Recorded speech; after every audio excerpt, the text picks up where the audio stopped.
It's news time. Information is power. Stop dependence on Fulani animals, APC coordinator tells Southeast governors. In eastern Nigeria, there was Obudu cattle ranch owned and operated by the eastern Nigerian government, which supplied beef, milk, and other dairy products to all eastern Nigeria.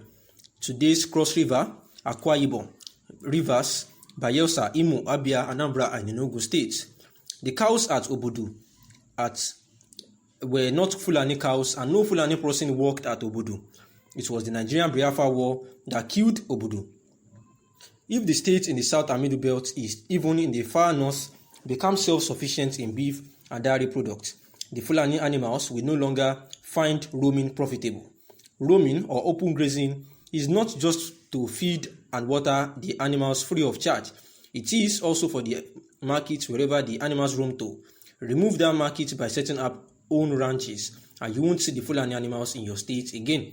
And this is Chinedu Jideofo Ogbuagu saying that what he cannot understand is why today's state government cannot or won't create cow or goat ranches by themselves or encourage private indigenous citizens to do so and save the state from dependence on Fulani animals, saying that if the government can set up their own cow and goat ranches, then the Fulani animals won't be threatening the citizens, saying that a cow will start to cost about ₦1 million now. We remember that for quite a while now, that was the reason why the Miyetti Allah said that the anti-open grazing law by the southern governors is actually satanic and that it will not work out for them, saying that there is need, that they won't actually comply with the anti-open grazing law passed by the southern governors. And here is the writer saying that there was an Obudu cattle ranch owned and operated by the eastern Nigerian government that used to supply beef and milk and other products before the Nigerian Biafra War came in to kill it, and now it is supposed to be revived back. The practice of some elders allowing their cattle to stray into the main part of cities like Abuja. Saleh explained that Abuja was a grazing reserve before it assumed the status of national capital.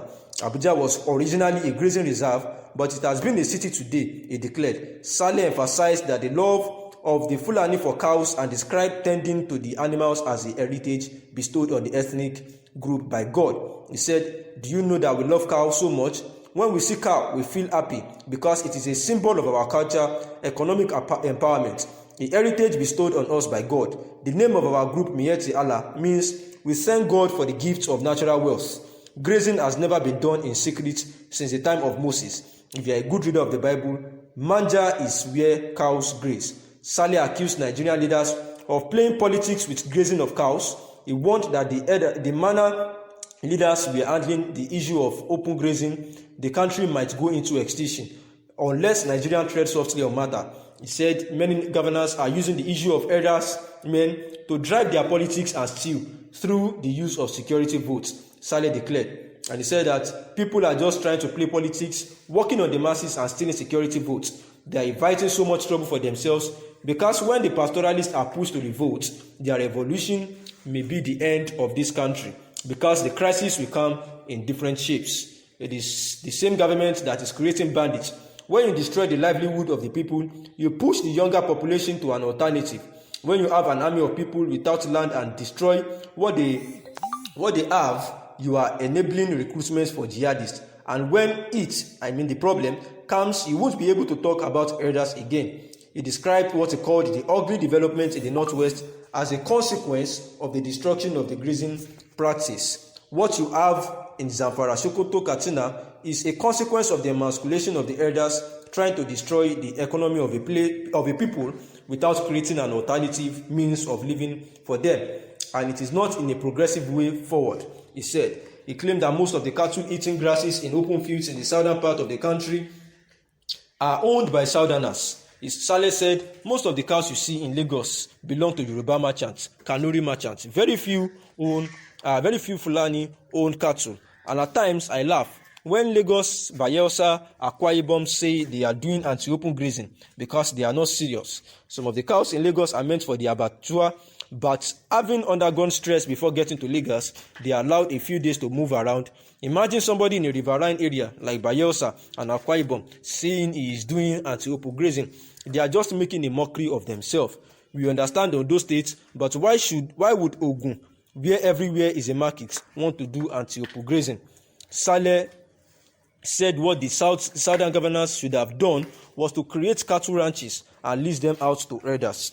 Let them create restricted areas and call them anything, ranches, restricted or anything, and put them, the herders, there.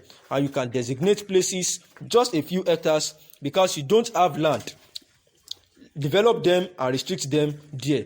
Take their census and let it be documented, he added, but that they will be setting deadline and operating by the deadline and saying that the Fulani herdsmen should not openly graze. It is satanic and it will not work because we are ready for them at this particular time. And these are the words of the Miyetti Allah chairperson, or the Secretary General, rather, to the Miyetti Allah Kautal Hall, saying that the Southern Governors agreement, some of the Southern Governors have actually started implementing this bill, and they are doing it already. He said all these things that they are doing, that it is satanic and it will not prevail over them because they are not actually doing what they ought to do. All this is an attempt of stealing, the masses' votes and turning it into millions. He said the anti-open grazing law being enforced in the region, and especially in Benue, all these things are just satanic. He said, asked if he would ask the elders to comply with the law. They asked him that would he advise or would he tell or instruct the Fulani herdsmen to comply with the anti-open grazing law as agreed by the southern governors. And he said that how would they comply? That are they going to pack their animals into a shop, or are they, the southern governors, going to force them out of their areas? How would they comply if the state cannot create ranches? He said ranching is not like opening a shop. He said he would advise the herders in the affected states to continue to graze their cattle, insofar they are doing so in the bush and not in the centers of cities or town. He asked for his views on the practice of some herders allowing their cattle to stray into the main parts of the cities like Abuja. Saleh explained that Abuja was a grazing reserve, that everybody is just assuming the status to be nation's capital. He said originally Abuja was a grazing reserve, but it has been made a city today. He declared that those standing, and they should even understand that all these heritages, he's referring to the cows as heritages, are actually bestowed by God, because that is one of the source of their joys. That whenever they see cow, they are actually happy, and it is a symbol of their culture and economic empowerment.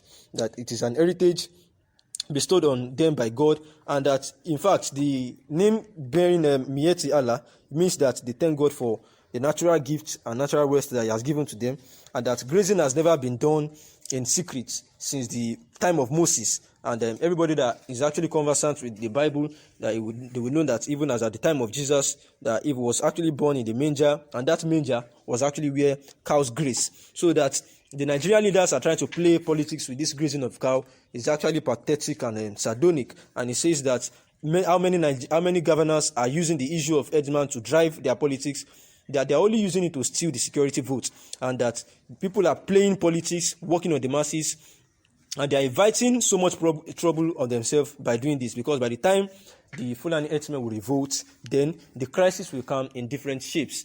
And this seems somehow like a threat to the public security by that specific word, that the crisis will come in different shapes, and that when you destroy the livelihoods of people, that you push younger population into banditry, because they would actually have no choice than to be recruited either into the jihadist or any other terrorist group. He said that the ugly development in the northwest as a consequence of the destruction of grazing practice, and therefore it would not allow the Fulani herdsmen to come back to their various states, but rather continue with their open grazes as they have always been doing peacefully. As long as it is not in the city and it is in the bush, then they are secured and covered. And that is the news. Thanks for listening.